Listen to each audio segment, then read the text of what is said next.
বৰপেটাত ভয়ংকৰ পথ দুৰ্ঘটনা তীব্ৰবেগী বলেৰো খুন্দাত মৃত্যু দুজন লোকৰ ঘটনাস্থলীতে মৃত্যু অসম ৰাইফলছৰ প্ৰাক্তন সেনা জোৱানৰ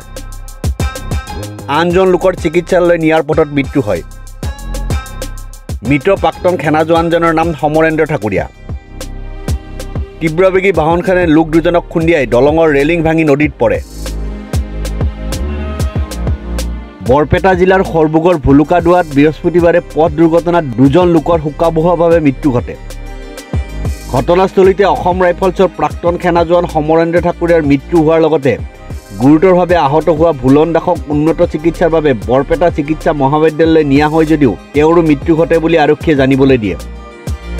জানিব পৰা মতে সৰবুগৰ ভুলুকডুৱাৰ ২৭ নং ৰাষ্ট্ৰীয় ঘাইপথৰ পকালাগি নদীৰ দলঙৰ ওপৰত বৃহস্পতিবাৰে পুৱা প্ৰায় ৯ মান বজাত চাইকেল চলাই ভুলুকডুবাৰ অৰ্ধসপ্তাহিক বজাৰলৈ আহি থকা দুই চাইকেল আৰোহীক তীব্ৰবেগী এখন বলেৰো গাড়ীয়ে খুন্দিওৱাৰ ফলত সমৰেন্দ্ৰ ঠাকুৰীয়া নামৰ লোকজনৰ ঘটনাস্থলীতে মৃত্যু ঘটে